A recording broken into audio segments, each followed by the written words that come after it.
Hello, everyone, and welcome to Brian White's According To. Tune into our podcasts and hear interviews, music, and storytelling from the artist who died to tell. Our first guest is Jim Morrison. Curious? Let me explain. 2020 is my 50th year as a radio personality. I've worked around the country at some of the top radio stations with some of the top radio personalities of our generation.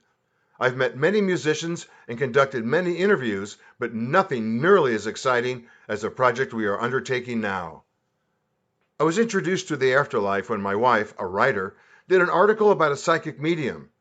She was so enthusiastic about her experience that she decided to continue speaking with the other side through her medium, so she could research her family tree. I was curious and decided to try it for myself.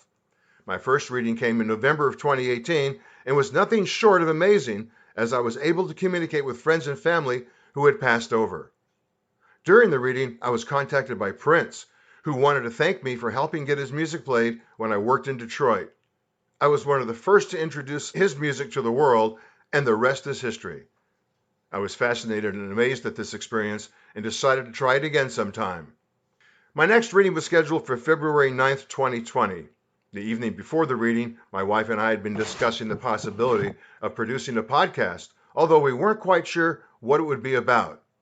The next day, my reading appointment came, and during this reading, I communicated through Myrna Dees, our friend and psychic medium, with Casey Kasem, Michael Hutchins, Sid Barrett, Sid Vicious, Jim Morrison, Freddie Mercury, George Harrison, and John Lennon. Oh, and Charles Manson. Several things came out of these conversations. Those who have passed over want to continue communication with us, and every artist we spoke with wants to tell the world how poorly the music industry treats their beloved superstars. An idea is born. We realized we had the subject of the podcast, speaking to those who have passed over and letting them tell the world their stories. My wife was able to communicate on a limited level with those passed over, and we contacted the group of artists we had spoken to during the reading with Myrna. They all encouraged the idea and agreed to participate. So here we are. We've been working hard on this project to get it ready, and we are ready. Our first interview is with Jim Morrison. We hope you enjoy listening as much as we've enjoyed putting this together. Jim Morrison, the Lizard King. Jim says, I've come to see what all the fuss is about. Everybody gathering around. I want to know what was happening. Want to talk to you, Jim. You changed the way a whole generation felt about life in 1967. The lyrics in your songs made us think about life in a completely different way. Very profound. I saw you a couple of times, once at the Whiskey, and then again in San Diego when Light My Fire was out. Jim says, I remember San Diego. San Diego was all right to me. Very much unlike your Miami experience. Jim says, Miami? We don't talk about Miami. You know, it's interesting that people are still chatting about me. I thought I'd be forgotten. I always thought people would say later for that loser, and yet people are still talking about me like I'm there. I'm appreciative, but I have to say I'm curious. Well, you left an indelible impression on our generation. So, what do you want people to know about the Jim Morrison that was here? Because we're curious. Jim says, I don't know if there is a real Jim Morrison. We are what we are. Well, the Jim Morrison you would have liked to see in the press. Most coverage about you is that you were some drug-crazed maniac who followed no one's rules but his own. Jim says, there's a part of me that is that Jim, but it's not all of me. I have many different sides. No one wants to know Drab Jim. Why me? I'm not really that interesting. Loser who killed himself. Didn't even stick around to see how it would go. You know, the thing that kills us musicians, quite literally, the thing that kills us is how the record companies try to control us. It's so easy to get caught up in why you just want to get out of it already. You know, you're all washed up before 30 years old. You have nothing else to give. Yeah, I've heard that so much. They work you like you're a piece of machinery and don't care for the humanity that you're dealing with. Jim says, it's terrible, and they're still doing it. It's not right. I wish that somebody would talk about it. I feel like it's the leading cause of death in the 20s, don't you think? Like the 27 Club, yeah, I agree. So, Jim, what happened to you? Jim says, I just wasn't cut out for the rock and roll life. I couldn't handle it all. That wasn't the image that we got from the Doors. So tell me, was it suicide or an accident? Jim says, I'm not sure. I knew there was a risk in taking so many drugs and drinking, but like so many others, I thought I was invincible. Fell asleep in the tub, woke up on the other side. Trippy. Were you ever happy here in life? Jim says, of course, I had happy moments, but they never lasted. Reality always came through. I liked some of it for a while, but it gets old. Drinking, drugs, girls, it's all hollow. Don't get me wrong, I loved it when I first started, but I grew to hate it. Plastic, insincere humans just feeding their ego.